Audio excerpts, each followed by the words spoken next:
예, 오늘 말씀의 제목은 시대가 원하는 그리스도인입니다. 예, 여러분, 여러분의 삶의 목적이 무엇입니까? 지금 여러분은 어떤 목표, 어떤 목적을 향해서 나아가고 계십니까? 나는 이런 방향으로 살고 있습니다라고 말할 수 있는 그런 목표를 여러분은 가지고 있습니까? 저는 목사가 되기 전에 목사 같지 않은 목사가 되어야겠다고 생각했습니다. 성도들이 편하게 다가와서 대화하고 신앙을 얘기할 수 있는 그런 목사가 되어야겠다고 생각했습니다. 이렇게 생각하게 된 것은 목사님들의 권위적인 태도가 교회의 모습이 아니라고 생각했기 때문이었습니다. 청년 시절에 저는 이것이 좋은 교회를 세워갈 수 있는 좋은 방향이라고 생각했습니다. 그래서 목사 같지 않은 목사가 되어야겠다라고 생각한 것이죠. 그런데 요 근래에 제 생각이 바뀌고 있습니다. 시대가 편한 목사보다 목사의 자질과 소명을 가진 목사를 더 필요로 한다는 생각에서였습니다. 그래서 생각을 바꾼 것이죠. 이번 주에 젊은 부부와 교제를 하게 됐습니다. 함께 교제하며 삶을 나누는데 제게 교회의 고충을 하나 털어놓았습니다. 자신의 교회 교역자가 교역자로서의 역할을 제대로 하지 못한다는 것이었습니다. 신방도 제대로 하지 않고 필요를 말해도 들어주지 않고 프로그램도 세밀하게 준비하지 않고 아무 고민 없이 다른 교회의 프로그램을 가져와서 그냥 실행한다는 것이었습니다. 한마디로 말하면 목회에 열정이 없다는 것이었습니다. 또 동기 목사님은 젊은 전도사 한 분을 청빙했는데 수요 예배가 시작되기 전에 문 앞에서 성도들을 맞아야 할 전도사님이 자리에 앉아서 핸드폰만 하고 있는 것을 보며 속이 터졌다는 말을 제게 했습니다. 저는 이런 얘기를 듣다 보니 제 안에서 자성의 목소리가 들렸습니다. 너는 목사로서 잘하고 있니? 너는 목사의 자질을 개발하고 있니? 너는 소명을 잃지 않고 달려가고 있니? 라는 목소리가 제 안에 들렸습니다. 저는 목소리가 계기가 되어 저는 어떤 목사가 되어야 할지를 다시금 고민하게 된 것입니다. 여러분, 세상 사람들이 우리에게, 믿음을 가진 우리에게, 크리스천이라 불리는 우리에게 원하는 게 뭘까요? 저들이 우리에게 보고 싶은 것은 뭘까요? 교회의 사역을 프로페셔널하게 해내는 것을 보고 싶을까요? 아니겠죠. 교회에도 다니지 않는 저들이 우리에게 교회의 사역을 프로페셔널하게 해내는 것을 보고 싶지는 않을 것입니다. 그렇다면 우리에게 보고 싶은 것은 뭘까요? 저는 목사와 성도로서의 자질과 소명이라고 생각합니다. 그것이 이 시대가 요구하는 기독교인의 모습이라고 생각합니다. 세상과 뒤섞여서 기독교인인지 아닌지 구별할 수 없는 지경에 이른 그런 모습이 아니라 세상과 섞여 있지만 구별된 목사, 구별된 성도를 보고 싶어 한다는 것이죠. 기독교를 좋아하지 않지만 적어도 너는 기독교인이 너는 그렇게 살아야 하지 않겠니? 라는 기대를 갖고 있다는 것입니다.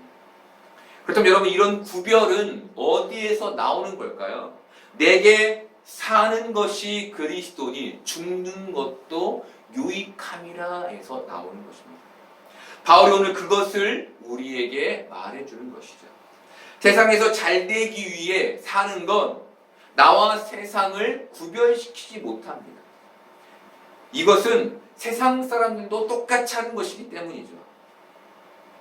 우리가 오직 그리스도를 위해 살고 그리스도 때문에 죽을 수 있을 때 우리가 세상과 구별되는 것입니다. 그런데 여기에서 너무 중요한 것은 교회에 갇혀서는 우리가 시대가 원하는 세상과 구별된 크리스천이 될 수 없다는 것입니다. 그런데 성도의 자질과 소명을 세상이 요구하는 이때에 우리가 너무나 교회에 갇혀만 있는 것 같습니다. 마치 교회 중심적인 신앙생활이 맞는 것처럼, 그렇게 살면 복을 받는 것처럼, 그렇게 살면 올바른 신앙생활인 것처럼 생각하고 교회에만 갇혀 있는 것 같습니다. 여러분, 우리는 여기에서 빨리 빠져나와야 합니다. 사실 교회가 세상에 영향력을 상실하게 된 데에는 이유가 있습니다. 그 시작에 신앙이 세상으로 흘러가지 않는 것이 있습니다. 교회 중심적인 신앙생활을 말하며 교회에만 갇혀 있다 보니, 교회의 성장에만 애쓰다 보니 사람들이 점점 신앙의 생기를 잃게 되었고, 그 안에서 다툼과 시기와 질투, 그리고 당짓는 것들이 생겨난 것이죠. 교회가 부패하고 타락하기 시작했다는 것입니다. 흘러가지 않아서 고여 있어서 생긴 일이라는 거예요. 이러다 보니 지금은 세상 사람들이 교회를 더 걱정하는 시대가 돼버린 겁니다. 이 문제의 해결은 딱 한 가지 방법밖에는 없습니다. 그것은 목사는 목사의 자질과 소명을 갖고, 성도는 성도의 자질과 소명을 갖고 사는 것입니다. 제가 목회를 하면서 정말 개탄스러운 게 뭔 줄 아십니까? 목사의 꿈을 꾸고, 그래서 목회를 하려는 사람들이 목회에 진입하면서 교회의 시스템 안에서 기계적인 목사로 변질되는 것입니다. 목회 현장에서 목사의 자질을 키우고 소명을 재확인해야 할 목사들이 교회의 프로그램과 일에 치여서 그것을 잃고 기성화되어 버리는 것입니다. 그들이 어느 순간 복음을 내려놓고 참신한 프로그램을 붙잡는 것입니다. 저는 이것이 너무나 개탄스럽습니다. 왜냐하면 이것이 시대가 원하는 목사의 모습이 아니기 때문입니다. 시대는 교회에서 프로페셔널한 목사를 원하지 않습니다. 시대는 자질과 소명을 가진 목사를 원합니다. 이 시대는 예수님의 심장을 가지고 말씀의 원칙을 지켜내는 자질과 사람을 사랑하는 소명을 붙잡는 목사를 원하는 것이죠. 이것이 시대가 필요로 하는 목사입니다. 이것이 시대가 보기 원하는 목사입니다. 여러분, 이것은 여러분도 마찬가지입니다. 세상은 예수 그리스도의 심장을 가지고 세상에서 말씀의 원칙을 가지고 지켜 살아내는 자질과 사람을 사랑하는 소명을 잃지 않는 기독교인을 보기 원합니다. 그것을 보고 싶어 합니다. 이것이 이는 내게 사는 것이 그리스도니 죽는 것이 유익함이라는 말의 의미입니다. 내가 그리스도 때문에 살기 때문에 그리스도로 산다는 것입니다. 그리스도의 심장을 가지고 산다는 말입니다. 그래서 죽는 것도 괜찮다는 것입니다. 이렇듯 바울에게는 그리스도가 전부였습니다. 여러분, 여러분에게는 그리스도가 전부입니까? 정말 여러분은 그리스도를 가지고 붙잡고 그리스도가 전부인 것처럼 살고 있습니까? 사실 우리는 조금만 열심을 부리면 그리스도가 전부인 것처럼 살 수 있습니다. 모든 것을 신앙으로 말하고 모든 공예배에 빠지지 않으려고 노력하면 어느 정도는 됩니다. 하지만 오늘 말씀은 내게 사는 것이 그리스도니에서 끝나지 않습니다. 죽는 것도 유익함이라에서 끝이 납니다. 우리의 삶이 죽는 것도 유익함이라에까지 도달해야 한다는 것입니다. 그런데 우리는 내게 사는 것이 그리스도까지는 할 수 있으나 죽는 것이 유익함이라는 말에는 동의하기가 쉽지 않습니다. 하나님 말씀 중 반은 잘 믿을 수 있는데 그 나머지 반까지는 도달하지 못하는 겁니다. 왜입니까? 죽는 게 싫어서입니다. 죽고 싶지 않아서입니다. 하지만 바울은 23절에서 죽는 게 더 좋다라고 말합니다. 23절 중반절 보겠습니다. 세상을 떠나서 그리스도와 함께 있는 것이 훨씬 더 좋은 일이라. 바울이 죽음까지 유익으로 여길 수 있었던 것은 죽으면 그리스도와 훨씬 가까이 있을 수 있어서였습니다. 여러분, 그리스도와 가까이 있고 싶으십니까? 그러면 죽어야 합니다. 그런데 죽는 게 더 좋다고 생각되십니까? 그렇지는 않죠. 이찬수 목사님은 설교 중에 자신의 어머님 얘기를 하셨습니다. 90이 넘은 노모가 자주 아프시다는 겁니다. 그런데 이분이 아프신데 아프면 빨리 천국에 갈 수 있으니까 너무 기쁘고 건강하면 기도할 수 있으니까 너무 기쁘다고 말씀하신다는 것이었습니다. 여러분, 너무나 멋진 고백 아닙니까? 그분에게 그리스도가 전부이기 때문에 나올 수 있는 고백입니다. 바울이 그랬습니다. 그에게 그리스도가 전부였기 때문에 죽는 것, 그리스도와 더 가까이 가게 되는 것이 더 좋았던 것입니다. 여러분이 이 땅을 왜 더 살고 싶으십니까? 이 땅을 예수님보다 더 좋아하기 때문 아닙니까? 그래서 더 살고 싶은 것 아닙니까? 여러분, 우리는 더 살고 싶다는 마음을 어떻게 살아야 할까로 바꿔야 합니다. 더 살고 싶다는 마음 자꾸 세상에 미련을 두게 만듭니다. 내 귀여운 손주 더 보고 싶은데, 내가 벌어놓은 재산 아까운데, 나는 아직 할 일이 더 많은데 라는 미련이 이 땅에 생기게 되는 것이죠. 내 마음에. 그래서 우리는 우리의 마음을 어떻게 살아야 하는지로 바꿔야 합니다. 그렇게 지금 그리스도를 품고 그리스도를 전부로 여기고 생생한 복음을 살아내야겠다는 마음을 가져야 하는 겁니다. 이것이 우리가 가져야 할 신앙의 방향이며 목적이 되어야 하는 것이죠. 여러분, 바울은 세상과 하나님 나라 이 둘 사이에 끼어 있었습니다. 정확히는 빌립보 교회와 하나님 나라 사이에 끼어 있었습니다. 이것은 우리도 마찬가지죠. 우리도 이 세상을 살아갈 생명과 죽어서 하나님 나라에 갈 생명 사이에 끼어 있습니다. 이때 바울은 그리스도와 함께 있는 것이 자신에게 훨씬 유익이라고 고백합니다. 그에게 그리스도가 전부였기 때문이었습니다. 하지만 그가 그렇게 하지 않은 것은 자신이 육신으로 있는 것이 그들을 위하여 더 유익했기 때문이었습니다. 자신이 아니라 그들 때문에, 자신의 이익이 아니라 복음 때문에 그가 그렇게 하기를 바라는 것이죠. 바로 이 마음이 바울에게 어떻게 살아야 하는지를 알게 하는 것입니다.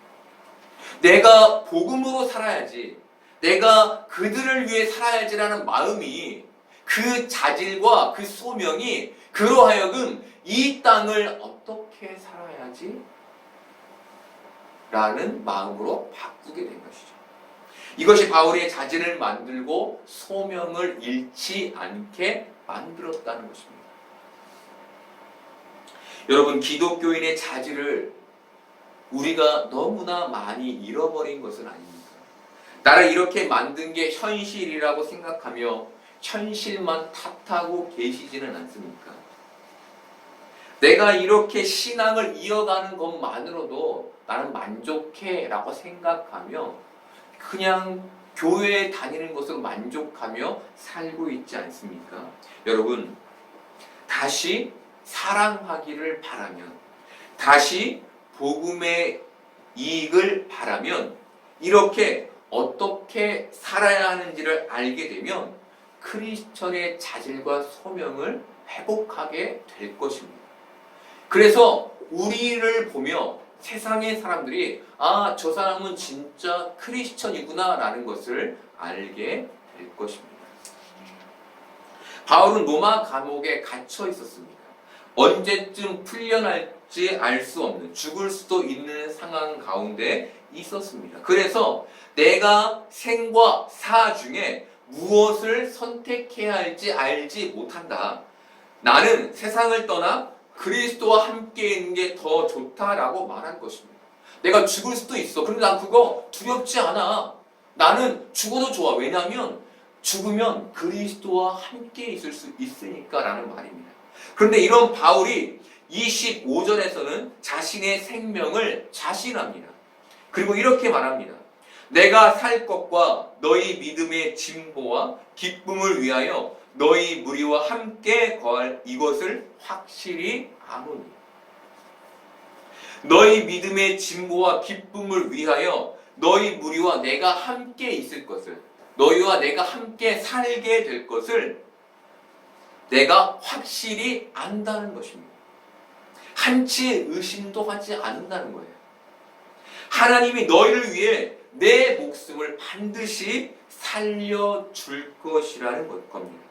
그러니 너희도 그 기대와 희망을 품으라는 겁니다. 우리는 자주 어려움에 처합니다.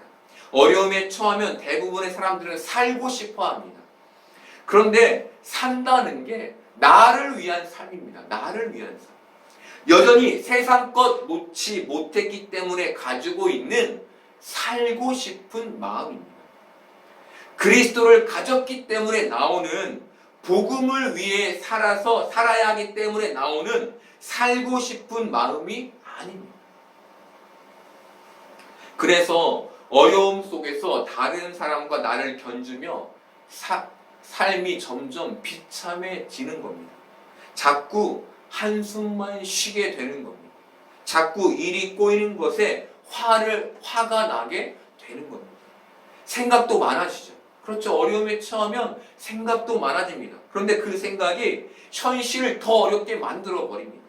그렇게 어려움을 살게 되는 거죠. 바울은 삶과 복음을 통합했습니다. 그리스도가 전부였기 때문에 가능한 일이었습니다. 사람들은 어떻게 삶과 복음을 통합할 수 있냐고 묻습니다. 그게 현실에서 가능하냐고 묻습니다. 바울은 그것이 가능한 것을 증명합니다. 바울은 사울에서 바울이 됐습니다. 그만큼 변했습니다. 바울은 사도가 아니었습니다. 그런데 자신을 사도라고 불렀습니다. 그만큼 그는 복음에 충만했습니다. 여러분, 복음이 무엇입니까?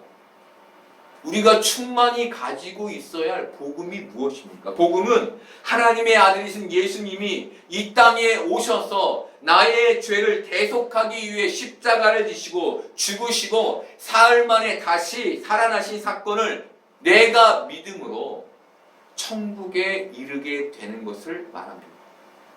내가 부활의 소망을 갖고 사는 것을 말하는 것이죠. 이게 복음입니다. 바울에게 이 복음이 충만한 것이죠. 했던 것입니다. 바울은 그래서 복음을 위해 살 수 있었습니다. 우리는 가진 것이 많습니다. 가족을 두고 하늘나라에 먼저 가기가 싫습니다. 자식에게 조금이라도 더 많은 것들을 해주고 싶습니다. 충분히 이해가 됩니다. 그런데 우리는 여기에 멈춰서는 안 됩니다. 우린 여기에서 한 발자국을 더 나아가야 합니다. 그런데 안타까운 건 대다수의 크리스천들이 이 자리에 멈춰 있는 것입니다. 세상 사람들과 똑같은 자리, 저들도 하는 그 자리에 멈춰서 있는 것입니다. 신앙이 가족을 뛰어넘고 세상을 뛰어넘지 못합니다. 예수님은 바리새인과 서기관과 사람들에게 내가 세상에 검을 주러 왔다고 말씀하셨습니다. 내가 너희 부모와 다투게 하려고 왔다고 말씀하셨습니다. 여러분, 이게 무슨 말일까요? 정말 칼로 베라고 다투라고 하신 말씀일까요? 아닙니다. 가족을 신앙으로 뛰어넘으라. 세상을 신앙으로 뛰어넘으라고 주신 말씀입니다. 그런데 대다수의 사람들이 그것을 뛰어넘지 못하고 있는 겁니다. 우리는 한 발자국을 더 나아가야 합니다. 세상에서 그리스도를 온전히 가져야 합니다. 세상 사람들로 다 아는 그 정도 수준에 머무르는 것이 아니라 세상과 구별되기 위해 그리스도를 전부로 갖고 한 발자국 더 나아간 신앙을 가져야 하는 것입니다. 저들과 우리의 차이는 그리스도 함께 있게 될 것을 이 세상에서 소망하느냐 소망하지 않느냐의 차이입니다. 저들은 그리스도와 함께 있을 것을 소망하지 않지만 우리는 소망하기 때문에 그리스도인으로서 살아가는 것, 그것이 이 세상과 구별되기 위한 방법인 것입니다. 변화산에서 변화산에서 베드로는 모세와 엘리야를 봤습니다. 그리고 베드로는 여기가 좋사오니 초막 셋을 짓겠다고 말했습니다. 이것은 베드로의 오판이었습니다. 이 땅을 사랑하면 안 됩니다. 우리는 이 땅을 사랑하라고 창조된 피조물이 아닙니다. 우리는 이 세상에서 그리스도와 함께 있게 될 것을 소망해야 하는 사람들입니다. 그리스도로 인한 부활을 소망하는 사람들이어야 하는 겁니다. 이것은 지금 내게 그리스도가 전부여야만 가능한 소망입니다. 우리 안에 그리스도가 전부이지 않으면 우리는 이 세상에 소망을 품게 됩니다. 내 자식이 잘 되고 내가 잘 되고 내 주위의 사람이 잘 되고 그것이 소망이 되어서 자꾸 그것만 달라고 하나님께 원하고 갈구하고 부르짖는 사람이 되고 마는 겁니다.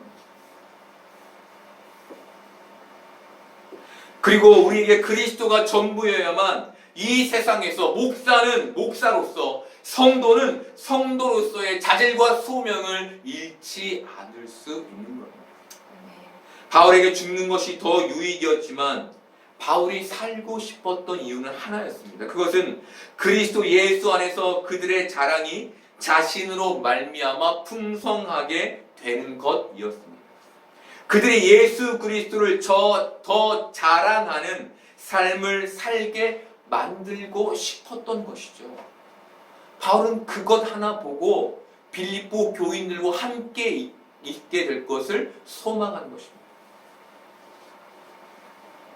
바울은 빌립보 교회에 그리스도의 자질과 소명을 보여줌으로, 본인 자신이 그리스도 됨을 보여줌으로 예수 그리스도의 열매를 그들로 하여금 맺게 하고 싶었던 것. 여러분, 바울이 무엇을 추구한 것입니까? 그리스도인다운 삶을 추구한 것이죠. 이 땅을 그리스도인답게 살기를 추구한 겁니다.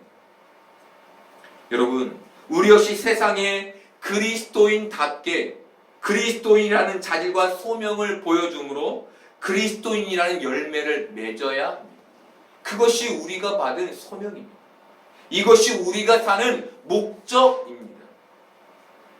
이것을 위해 하나님이 우리를 이 세상과 하나님 나라 사이에 이 어중뛴 자리에 끼워 놓으신 것입니다. 마태복음 25장은 천국 비유를 담고 있습니다. 그중 14절에서 30절까지는 달란트 비유입니다. 주인이 타국으로 떠나기 전 자신의 재산을 3명의 종들에게 나눕니다. 한 사람은 5달란트, 또 한 사람은 2달란트, 또 한 사람은 1달란트를 줍니다. 종의 역할은 그 받은 달란트로 주인을 위해 이윤을 남기는 것이었습니다. 시간이 지나 주인이 다시 와서 달란트를 계산합니다. 5달란트 받은 사람은 5달란트를 남겼고 2달란트를 받은 사람은 2달란트를 남겼습니다. 주는 이 종들에게 똑같이 이렇게 말합니다. 잘하였도다 착하고 충성된 종아, 네가 적은 일에 충성하였음에 내가 많은 것을 너에게 맡기리니 내 주인의 즐거움에 참여할지어다. 이것은 주인에게 달란트를 남긴 그 종의 양, 그 달란트의 양은 중요하지 않음을 의미합니다. 그런데 한 달란트 맡긴 종은 주인을 오해하여 한 달란트를 땅에 묻어 놓았습니다. 그리고 주인이 계산하려 할 때 그것을 파서 주인에게 다시 가지고 갔습니다. 주인은 이 종에게 악하고 게으른 종이라고 부르며 이렇게 말합니다. 이 무익한 종을 바깥 어두운 데로 내쫓으라. 거기서 슬피 울며 이를 갈리라. 여러분, 이 비유가 우리에게 말해주는 것은 착한 종은 천국에 가고 악하고 게으른 종은 지옥에 간다는 것입니다. 이 말씀의 첫 시작 14절은 이렇게 시작합니다. 또 어떤 사람이 타국에 갈 때 그 종들을 불러 자기 소유를 맡김과 같으니. 이 또라는 자리에 천국은이라는 말을 넣어보면 천국은 어떤 사람이 타국에 갈 때 그 종들을 불러 자기 소유를 맡김과 같으니가 됩니다. 천국은 종들에게 자기 소유를 맡김과 같다는 것입니다. 이게 무슨 얘기입니까? 천국은 결산을 담고 있다는 거예요. 여러분, 굉장히 중요한 얘기입니다. 천국은 그리스도인으로서 이 땅에서 그리스도인답게 잘 살았는지를 결산하는 곳이라는 겁니다. 그냥 가는 곳이 아니라 심판의 때에 그 결산이 있을 것이라고 예수님이 우리에게 말씀해 주는 겁니다. 그냥 교회만 왔다 갔다 하는 삶을 살아서는 안 된다는 얘기입니다. 자질을 개발하고 소명을 찾아 그리스도가 전부인 삶을 살아야만 그 결산의 때에 착하고 충성된 종이라는 얘기를 들을 수 있다는 겁니다. 여러분, 우리는 두려워해야 합니다. 우리의 신앙에, 우리의 결말에, 우리의 결론을 두려워해야 합니다. 그것이 예수님의 말씀의 의미입니다.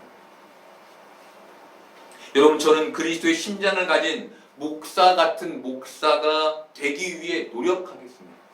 여러분은 그리스도의 심장을 가진 성도 같은 성도가 되기 위해 노력해 주십시오. 정말 그리스도인다운 삶을 살아내기 위해 노력하는 여러분이 되어 주십시오. 여러분, 그리스도가 전부가 되어서 그리스도를 위해 이 시대에 그리스도의 자질을 개발하고 그리스도인의 자질을 개발하고 소명을 잃지 않는 여러분 되기를 바랍니다. 여러분에게 그래서 그리스도인이라는 열매를 맺기를 바랍니다. 그래서 결산의 때에 잘하였도다 착하고 충성된 종아, 네가 적은 일에 충성하였음에 내가 많은 것으로 너에게 맡기리니 너의 주인의 즐거움에 참여할지어다. 의 칭찬을 듣는 여러분들 되시기를 소망합니다.